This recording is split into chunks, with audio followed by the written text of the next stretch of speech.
Ladies and gentlemen, presenting MMA Savvy! And welcome back, fight fans. We're here for another MMA Savvy exclusive interview, and this time we're chilling at the Buffer compound down in Marina Del Rey with my boy Bruce Buffer. How you doing, Bruce? I'm great, Ari. Thanks for coming over. Excellent. So, before we jump into your UFC career and talk about all that, let's go back. I want to hear about your childhood just for a second. Did you always have this golden voice where you were terrorizing your parents? Were you yelling a lot? How did you know you were going to get into this? You know, whatever you think of my voice is in the land of the beholder and the listener. I mean, I look back at old UFCs and I'm kind of like, nah, you know, like that, because we all mature as we go on. But when I was a kid, I grew up, my dad was a drill instructor and was in the U.S. Marines, served in World War II in Korea. So I grew up with a drill instructor. If you ever watch Full Metal Jacket, you know, Lee Ermey? Yeah. I grew up with that, okay? So the voice was really from him. And he would always say, you're whispering, project! Let them know you're in the room. You know, and I grew up with this. It's like, you know, I'd be talking, son, I can't hear you. Like, okay, great, Dad. So he just, you know, helped me learn about my voice and such. And even Michael, my brother, you know, the great Michael Buffer, he even says he wishes that we had our dad's pipes. Because my dad had just an amazing set of pipes. Wow. Yeah. So now let's go to, I think around 96 was when you first, UFC 10 was it when you first came in? No, actually it was UFC 8. Okay. And what happened was I managed a fighter named Scott the Pitbull Ferrazzo. Yeah, I know Ferrazzo. Yeah, just a bull of a guy, like 340-pound monster. And I managed him into UFC 8 in Puerto Rico. And I had an ulterior motive because I wasn't interested in managing fighters. I mean, right now I'm a manager of my brother's career and my career, and that's enough, you know. And reason I managed him, I got him in the UFC, I brought him down, but my ulterior motive was to tell the then owner, Robert Meyerowitz, hey, I'm coming down to Puerto Rico, I've packed my tuxedo, let me be your announcer in the octagon, let me show you what I got. And he said no, and I said, well, let me do the prelims. And he said, okay. So that was the beginning. And then they called me back for UFC 10 when Rich G. Mangoyan's uncle had passed, and I was in the hospital with my mom. And she was in for a serious thing, and I got a call from them saying, hey, can you be in Alabama? This was Tuesday. Can you be in Alabama on Friday? We need you to announce UFC 10. Wow. And I'm like, I'm in the hospital with my mom, right? And it was like a scene out of Rocky with Talia Shire. You know those great scenes at the end of Rocky, you know, where she's sick and he can't train and all this. And then my mom looked at me, and after explaining it to her, she goes, go, like that. And I'm like, I'm out of there. And right? that was a big event, too. That was the first one Mark Coleman won. I think he dethroned Fry in that one. Coleman, and he beat Fry. Fry initially was a UFC 8. Right, exactly. And it was also the introduction of Randy Couture. It was. Right. Wow. So it was a big night, as all these old UFC nights were big nights, right? So I do the show, and I thought, wow, I did a great job. You know, they're going to hire me. Nope. They hired another guy named Manny Garcia, I think his name was. Good voice, but he would be nervous, and he would mispronounce names. It's like, okay, calling up the other guys, what are you doing? You need me, okay? I need to be doing this. I'd fly to New York. I'd take them out for drinks. Nope. Right? Wow. So then they called me on a Monday, like 6-8 months later, and they said, well, we're doing the UFC show on Friends. And they would like our real announcer, and we would like you to co-star as yourself, and they want you too. So I said, okay, and I had, again, ulterior motive, I'm thinking. I played the best poker hand I ever played. On the set, I got with the owner, I said, look, I'm co-starring on Friends as myself. So is Tank Abbott, so is John McCarthy. People are going to think, as they are, that I'm part of the UFC. So let's make a deal. I should announce every show, and I'll use my media contacts. I'll be your biggest support. I will help you grow this sport, right? Not just announce. I wanted to do I wanted to throw myself in tooth and nail and do everything I could, because when I'm a teammate, I'm a teammate. They agreed, and that was the best poker hand I ever played. Wow. So now, obviously, we're going to be at UFC 126 coming up. Yeah. So, I know there's probably a lot of great cards. Can you remember through all the cards, maybe the top two most exciting of all the years, of maybe fan excitement, of just tension in the building, of crowd noise, of something you were invested in? What were the best cards, you think, of all these years? I can't tell you the best because two reasons. Number one, like I said earlier, I've forgotten more than I can remember. Okay, and that's why I'm writing the book, because I want to remind myself of all these incredible experiences. Number two, because the UFC offers so much entertainment, right?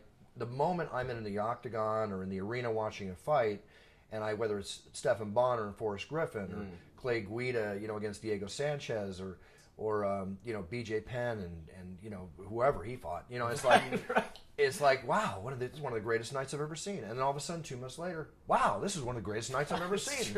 And again, and again, and again. And this is one of the reasons my passion's grown. And this is why I love this sport so much. Excellent. Yeah, we love it here at MMA Savvy, too. So, wait, 1 second, though? Yeah. I can give you an example. Okay. The first time here's an example of a big night. The first time Tito Ortiz fought Ken Shamrock. Yes. At the MGM Grand. Yes. The energy from the fans, the show, the excitement, the build-up with the bad blood between the two, that was an amazing night that we stepped over. And then it's happened again and again and again. Of course. Yeah. Yeah, that was a big one. So how about this upcoming year? I think 2011 might be the biggest year for MMA ever, with the amount of cards between UFC, Strikeforce, Bellator even kind of stepping up, Dream sort of sometimes. What young fighters do you like to watch, or what cards are you excited for coming up in this year? Well, I'm excited to watch the evolutionary process that's going to take place with the future of the sport, which is John Jones and Jose Aldo. Yeah. Okay. Wow. John Jones, in my opinion, being that he's only trained in this sport 3 years, okay, amazing. In my opinion, in the next 6 years, not only will he become a champion, he will become the Muhammad Ali of our organization. For reasons beyond his fighting ability. That smile, the way he handles himself, his ability to do interviews, he has the full 9 yards. Now let's see if he makes it work. And I've told him this. Let's see if he makes it work. He's got everything happening. My prediction is in 6 years, John Jones is going to be worth $10 to $20 million. Wow. So you got him against Bader, is what you're saying. I never pick winners. I go, hey, don't put me on that spot. Right. Hey, listen to Buffer. He announced Jones more than he did Bader. Oh, hey, must have made a bet. No, I don't bet on fights. I'm all about may the best man win. But Bader's a monster. He is. He is. It's going to be. I'm very excited to see this fight. Yes. So we've talking so much about the UFC. I also want to hear about your life a little bit. I want to hear about your involvement with Full Tilt. I want to hear about your show, It's Time, and also bufferzone.net. You want to elaborate a little bit on those guys? Well, bufferzone.net is my personal website that actually you can get to my radio show, It's Time Radio, which is a little UFC and a lot of sex, drugs, and rock and roll. And once a month, I have a special sex and relationship show with my beautiful co-host, Sam Phillips, who's an ex-Penthouse playmate. Yeah. Personally, notarized the fact that she slept or seen over 500 men nude. Okay, well, that's good for you. That's a good balance for me, because I've probably seen God knows how many women naked. So It's like we put it all together and we talk from experience, and I've had tremendous relationship experience, friends with benefit experience, as I say something else, and all this. I've lived the life of like 6 men. I'm 53 years old. I'm talking from experience. So people call in and they tell us their problems or their questions or how can I do this, whether it's bringing another woman in the bedroom with my girlfriend who I'm bored with for 3 years, or my girlfriend's boring me, how can I spice up the world, or romance questions, relationship questions. Even a guy called in yesterday about the fact that he was having sex with his 7-month pregnant wife and he felt the baby kick. And like, what do I do? I heard that actually last night. And it's like, well, this is one experience I haven't had, but we went into it and it all worked out great. And so there's It's Time Radio, which is on the Sherdog Radio Network and at bufferzone.net. Poker, I was playing cash games when I was 14 years old. And I was making money. And I continued to play all through my life. The world is all about no-limit poker, no-limit hold'em. My second tournament, I final tabled the World Poker Tour on TV. Wow. And after that, I was sold on no-limit hold'em. And I've been perfecting my game for 5 years now, because that was 2005. And as a result, Full Tilt Poker.net for free.com for this. They came to me and they said, we want to bring you on the team. They made me an offer I could not refuse, and I have until hopefully the day I kick it. So I got something to do when I can retire, because I'm very passionate about poker, because A, I make good money at it, B, I'm good at it, and I can play the best in the world, in my opinion. And I only want to get better, and I want to get the bracelet, right? The World Series bracelet.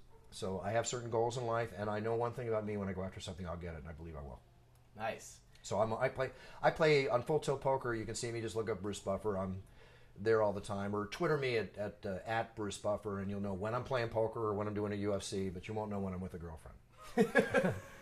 We like gambling at MMA Savvy too. As you know, I'm 26-7 with my picks, so call me up, Vegas, okay? For football? No, for the MMA picks. Right now, yeah. Since November 13th, I'm 26-7 on all the cards. That's pretty good. Another 5 on the line coming up, Saturday night, which we're excited for. Are you betting?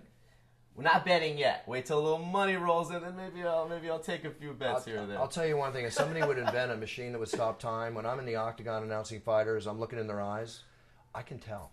I mean, I can name fighters, which I won't go public with, that some of the best fighters you can think of, they weren't on that night, and they lost, right? Mm-hmm. If I could stop time, run up to the betting booth, man. Maybe we'll get a little thing going on Twitter here, you know?